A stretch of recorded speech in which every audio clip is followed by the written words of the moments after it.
What's up, guys? Welcome to my first ever pedal review. Today I'm going to be looking at the new Cali MK3 from the Mooer micro preamp series. And these just came out, and basically I saw Ola England's video on them and they look pretty cool, and for $100 it was like, why not? I'll give it a go.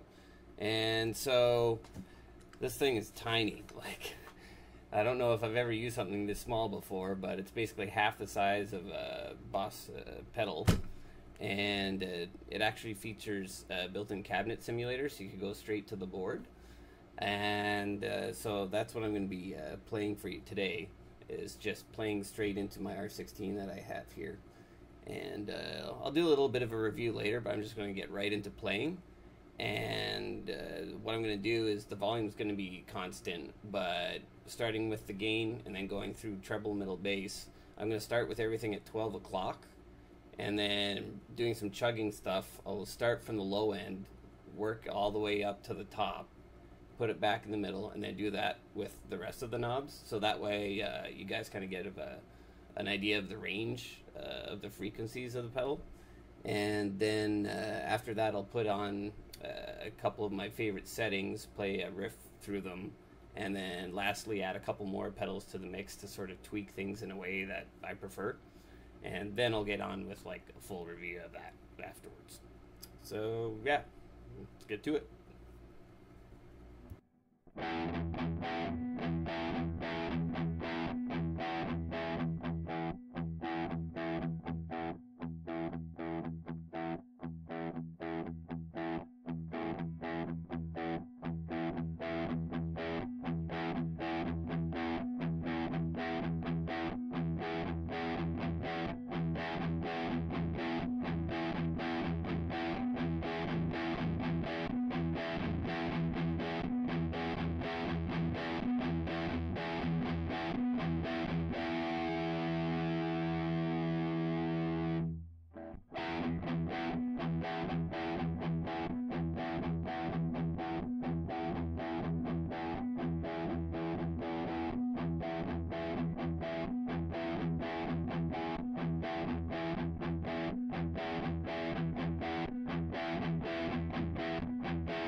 Alright, here comes the part where I talk too much. I guess I'll just start with the three settings that I had before kicking on the other pedals. And the first one was I had, what was it? I had the mids at 11 o'clock and the bass and the treble at 1 o'clock. So it's kind of the traditional smiley face EQ. And then the second time around, I put the bass down to 12 o'clock and then put the mids to 1 o'clock and left the treble at 1 o'clock. And the last one was I had the mids and treble at 1 o'clock, but then I turned the bass down to 11 o'clock. And so, yeah, as you might have been able to hear before even the other pedals were on, my biggest problem with the pedal was the bass response.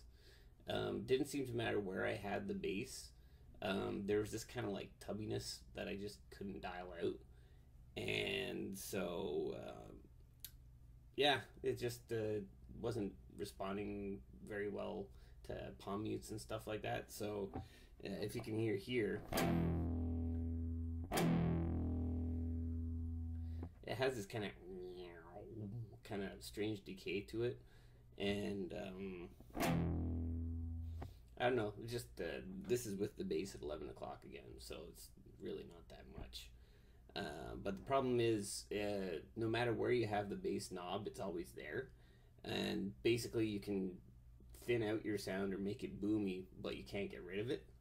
And so the second pedal that I used to try and deal with that was my MK3 10-band EQ, where I scooped all the low bass at 30 hertz out, and a little bit of the mids at 500 hertz as well, just to try and get that boxiness out of there. And then the third pedal that I added was the SoundZamp VT bass pedal, just to kind of use it as like a little bit of a boost slash tone shaper, like in the Tube Screamer sense. And so then I could kind of get it sounding the way I originally wanted. But yeah, my biggest problem was just that tubbiness in the low end. It's just, you can't dial it out. And so I'm not sure how that's coming through in the video, but I'm going to kick on the EQ here. You can hear it kind of deals with it a little bit, but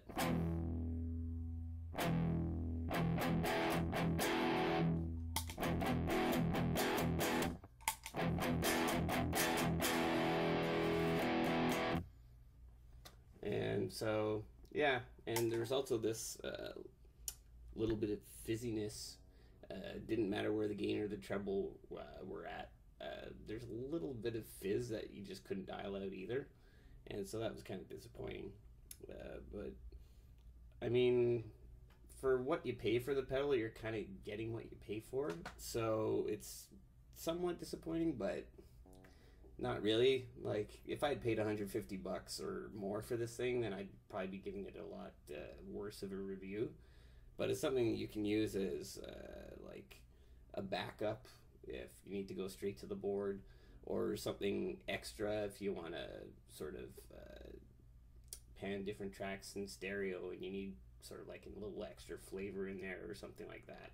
Then it could do the trick. But on its own, the main reason I got it was hoping that it might pass as like a backup amp, and I don't know if I would want to use it as like the core of my backup setup. It might be a good backup for the backup, but on its own, I think I'm going to keep exploring other options.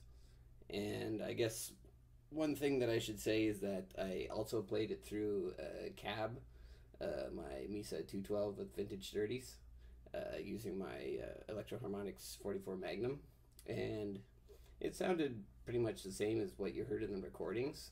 Only there was a bit of reverb because I kicked the reverb pedal I have on with it, but for whatever reason, recording with the reverb pedal, the rec sounded pretty bad, so I just left it out for this. And I have a feeling that it might sound really good through a tube power amp, just to add a little bit more warmth to the sound, but unfortunately I don't have one, so I can't really give you my 2 cents on that, but hopefully somebody else online will. And so, yeah, I guess on a scale of 1 to 10, I give this pedal somewhere between 6 and 7, and maybe a 6.75 or something like that. And so, I guess I'd recommend it for somebody who's just looking for a backup to go direct to the board, or something to add a little to your mix or whatever, but I wouldn't use it as a core part of my sound. But yeah, that's it. And so hopefully this video helped you guys. And yeah, if you like it, give it a like. And we'll see you next time. Cheers.